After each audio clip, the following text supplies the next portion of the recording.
আল্লাহু আকবার।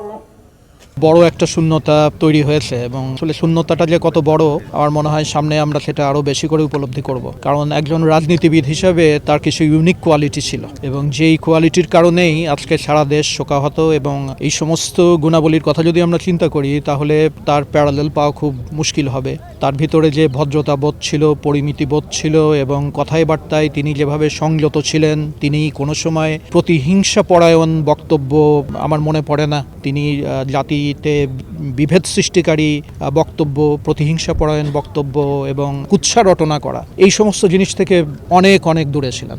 তিনি কথায় বার্তায় সবসময় যে স্ট্যান্ডার্ডটা মেনটেন করেছিলেন, শুধু এইটুকু যদি আমাদের দেশে বর্তমানে যারা রাজনীতি করছেন তারা যদি কথায় বার্তায় তার পরিমিতিবোধ, তার ভেতরে যে ইনেট যে অনেস্টি ছিল, যে তিনি যেটা বলতেন সেটাই মিন করতেন এবং সেটার উপরেই যে তিনি অটল থাকতেন, এবং দেশের প্রতি তার যে কমিটমেন্ট, হাজারবার তার সুযোগ এসছে কিন্তু তিনি কিন্তু একটিবারের জন্য দেশের মানুষকে ফেলে রেখে কোথাও যাননি আর কি। তিনি যেতেই পারতেন, তিনি বারবার কম্প্রোমাইজ করার তার সুযোগ এসেছিল, একটিবারের জন্য তিনি কম্প্রোমাইজ করেননি। সারা জীবনই তার সংগ্রাম ছিল এবং এই সংগ্রাম ছিল এই দেশের মানুষের জন্য। তো আমি বলবো যে শুধু আমরা তাকে মিস করছি বা আমরা তার জন্য দোয়া খায়ের করছি, যেটা করতেই হবে আমাদের, সেটা না।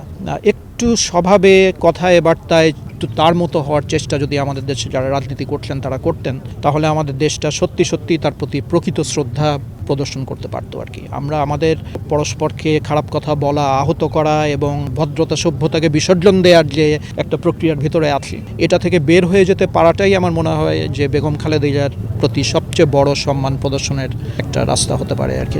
তো আমরা প্রচণ্ডভাবে তাকে মিস করব এবং সামনের দিনগুলোতেও তো আমরা তাকে মিস করব।